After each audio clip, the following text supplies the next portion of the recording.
The Shiur is dedicated to the refuah shlema of our dear son, Naftali Meir ben Esther, who, with 1 week to go to Rosh Hashana, is still not very well in hospital.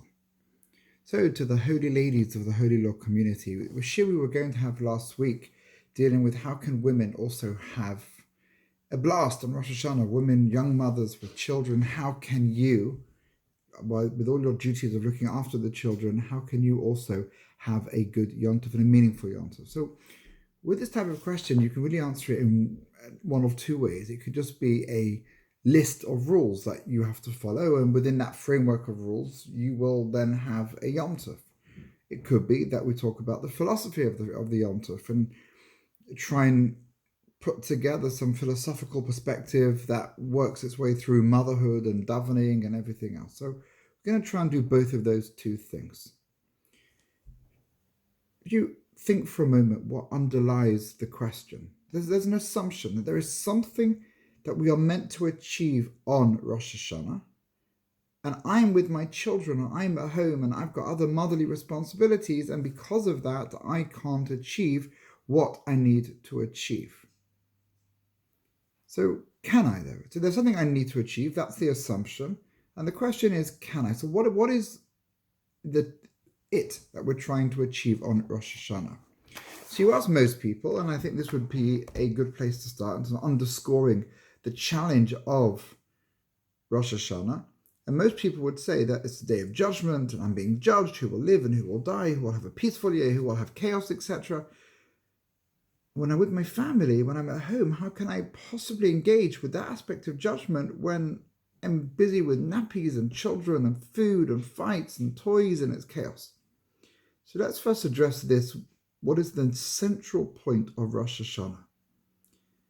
So in the beautiful series of books, Bilvavi Mishkan Evner, the author tells us as follows. It goes back a stage. What would be the center of the world? There's two options. There's the person themselves, the I. So I am the center of everything. I eat, I learn, I daven, I. That's one approach. And the other approach might be that the center of the world is Hashem.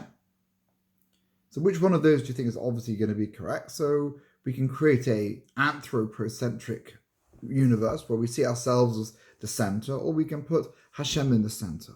So it's obvious that a person that sees themselves in the center is corrupting the whole purpose of creation, whereas if you see Hashem in the center, then we are in sync with the Ratzon Hashem, with the will of Hashem. Now let's take that into the stage of Rosh Hashanah. What is the main part of Rosh Hashanah? So on the one hand, we could say it's Yom Hadin. Hayom, we say in davening, Ya'amid ba'mishpat, kol yitzurei olamim, everyone's going to stand in judgment.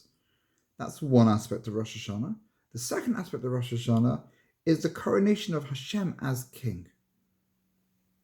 So which one is it? What is the main focus? What is the center that everything else depends on? So if we think it's Yom Hadin, then the whole day is about me, my judgment, my life. Yes, we could be generous and say it's also my life and my family's life, my husband, my wife, my children, people I love. That's true. But it becomes all a day where we become totally obsessed with the I. What will my judgment be like? On the other hand, if the main focus of the day is all about coronating Hashem, then my doesn't come into it, and it's all about how can I bring about an awareness of Hashem as king. So he writes as follows: someone that thinks the whole day is about judgment, Adam Kazeh, such a person is rachik ma'od mitachlis avodas hayom, is so distant from the whole purpose of Rosh Hashanah. You've not understood Rosh Hashanah one bit. He's so full of himself. So the day is to recognize Hashem as king. Just park that in your minds for the moment, because understanding this concept will allow us to tackle the question we're looking at: is how can mums with kids connect with Rosh Hashanah as well.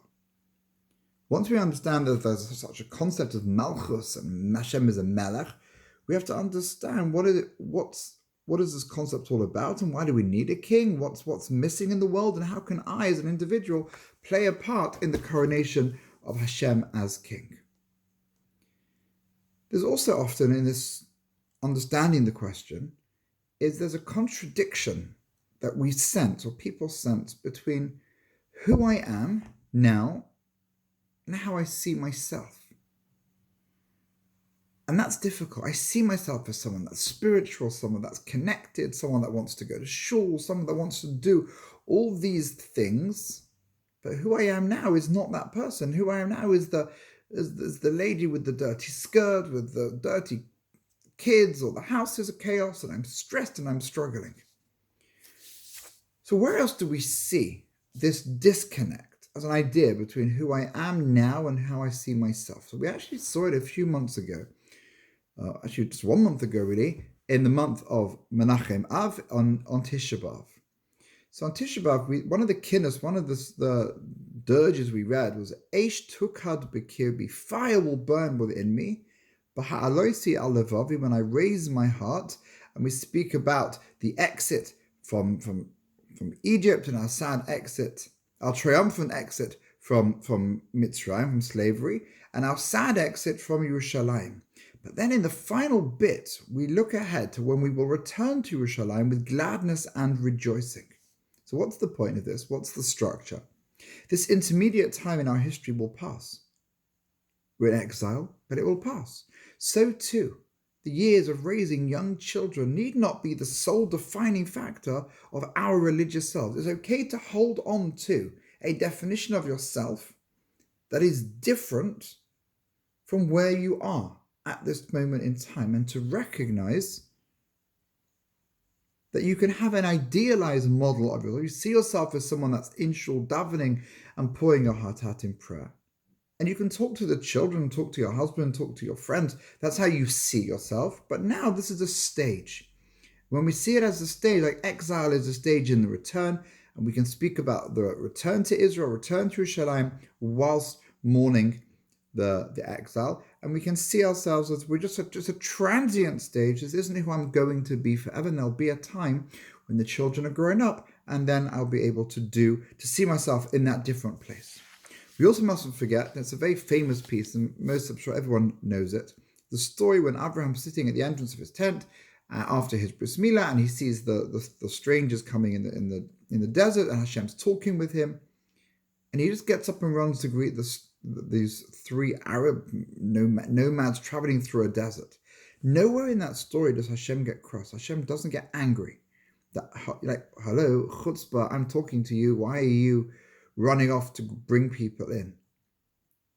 And the rabbis learn from this story that it's greater to bring strangers into our homes and to have a manifestation of the divine presence and an awareness of Hashem, because it's definitely holy to speak to Hashem.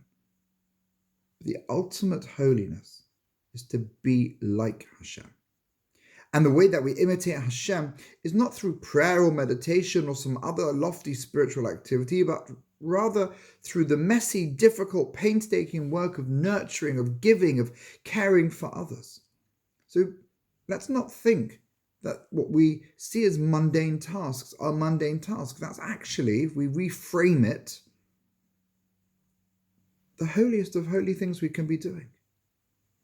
And the mistake that often we make is that somehow the public roles, or what men do, is somehow of greater significance than what women do. And if you really think about it, that's because society for so long believed that men's work was of greater importance than women's work. And if women's work was in the home, then by extension it was not relevant. And we're going to say that that's not a true idea at all.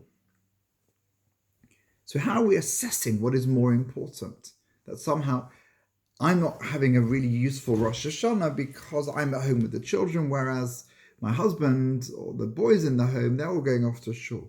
So we mustn't assume that because it's men, because it's shul, because there's a rabbi and a chazan, or the trappings of religious ceremony, that somehow on the scales of what's more important in Jewish thinking, one is more important than the other. There's another aspect we're going to think about, is Hashem knows where you are. Don't forget about that. Yes, there's a Shulchan Aruch and there are laws we have to follow, that's true, but there's also a God. And HaKadosh Baruch Hu knows who you are and what you want. There's a beautiful series of midrashim that speak about Moshe Rabbeinu's desire to go into the land of Israel, and there's a line of thought that says he only wanted to go in order to keep the mitzvahs. And the Medrash says that Hashem credited him for keeping the commandments, even though he didn't actually, because Hashem knows what you want. And if what you want is pure, and if what you want is noble, and if what you want is in sync with the will of Hashem, then Hashem can give you that credit, even if you actually haven't done it.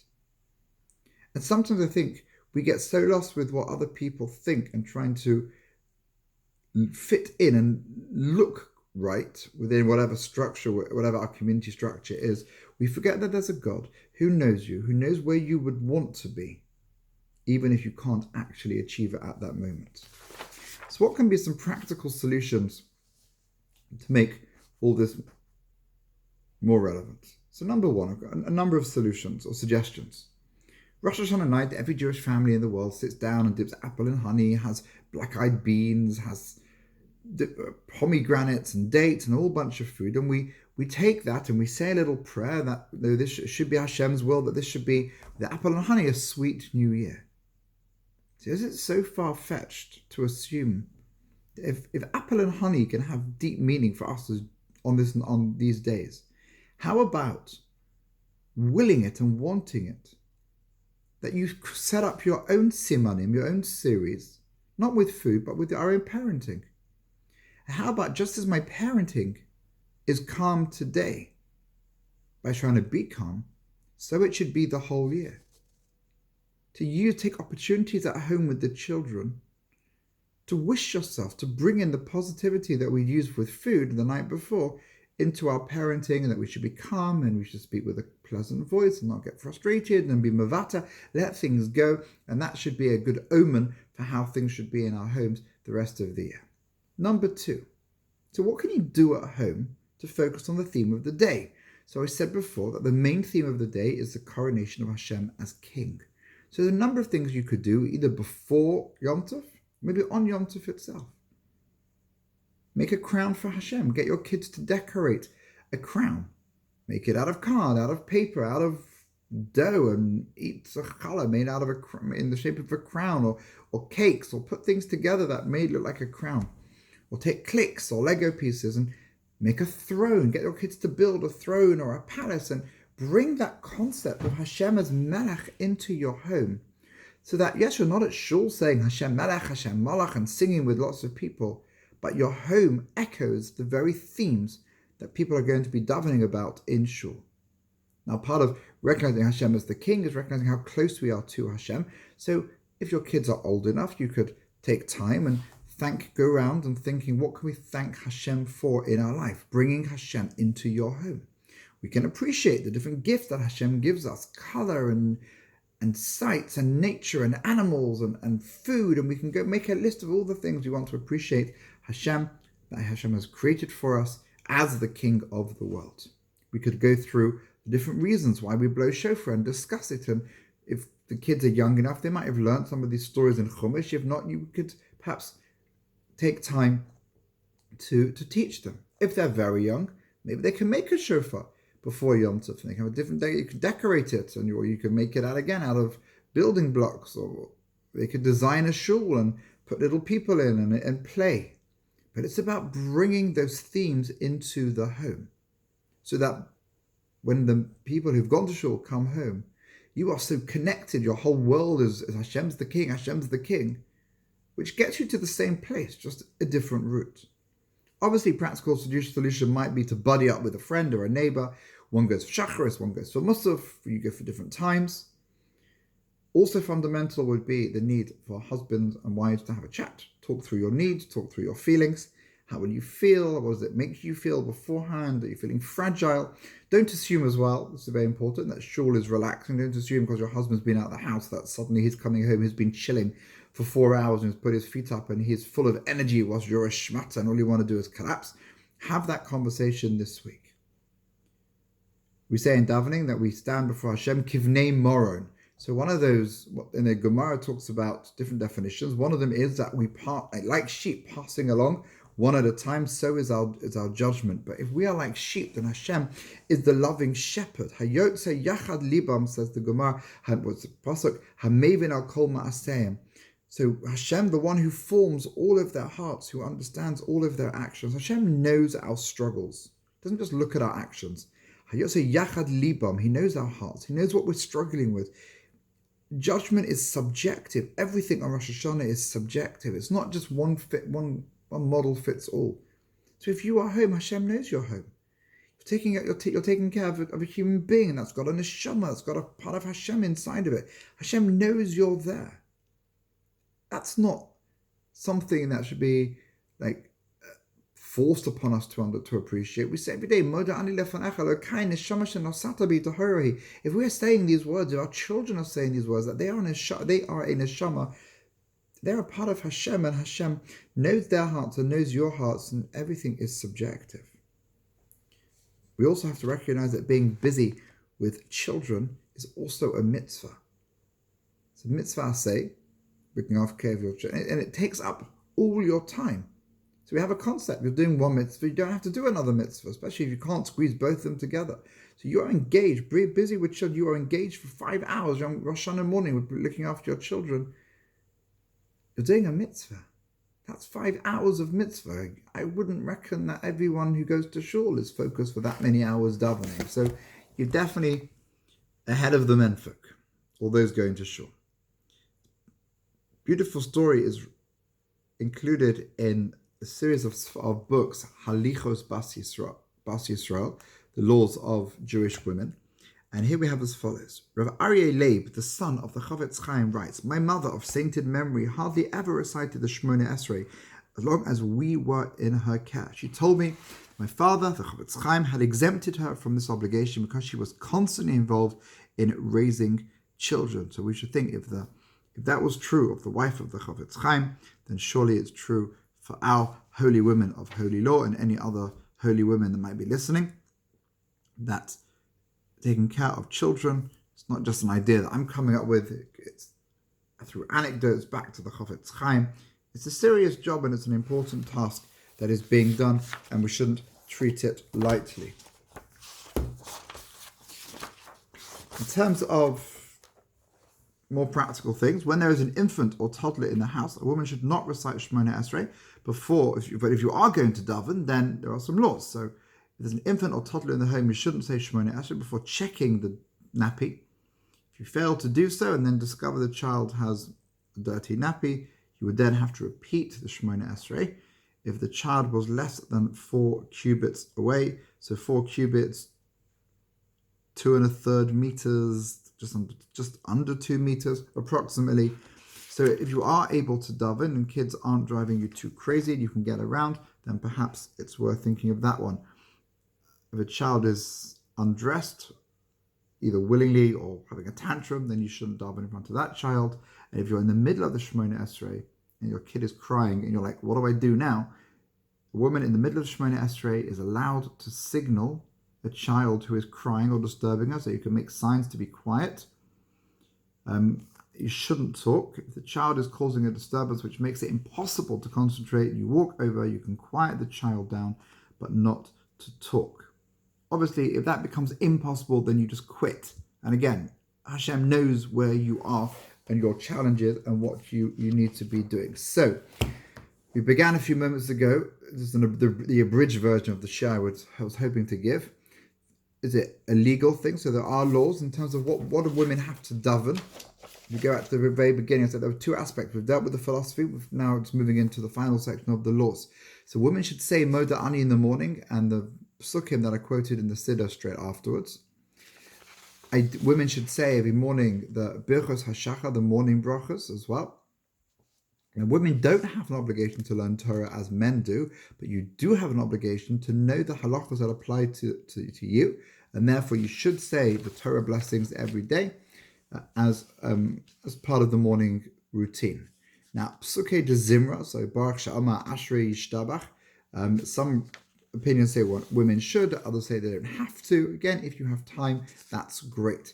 It's correct to say the 3 paragraphs of the Shema every single day as well. Now, what about eating? Because this is also, you might not get to daven until later. So you're not supposed to eat or drink before you daven. But if you want to eat, then just say a couple of blessings in the morning, the Rosh Hashana, the morning blessings, and then you'll be able to eat. But again, the same laws will apply to you that apply to men, that if you're feeling very weak and tired and you're not able to daven without eating, then you would be able to eat as well. So there are a number of parts of the davening that women should be saying on a regular basis. If you're busy with children and the Shemona Esrei is too much, then you do not need to feel obligated or pressured to say it. So in conclusion, there are laws that apply, there's a philosophy that applies. Hashem is the king. Well, how can we make that real in our life? How can we make our homes resonate with that truth? Even if we're not going to shul, bring up a family is a mitzvah, it's important. Hashem knows who you are and where you are, and you're performing an act of chesed, and you're emulating Hashem in what's being done. And I think in that way, we should all have a kesiva v'chasima tova, a good gebench to Yah, where all our tefillahs are answered for ourselves and for the Jewish people. If there are any questions that I haven't answered in this abridged version of the shiur, please get in touch with me. You know how. I hope this provides some sort of guidance and solutions to those who are going to be at home with the next generation of precious Jewish neshamas. How can women have a blast on Rosh Hashana? I hope you feel that this shiur gave you some practical solutions to how you too can make Rosh Hashana an inspirational moment in your lives and the lives of all the people that you care and love. Have a good Yom Tov.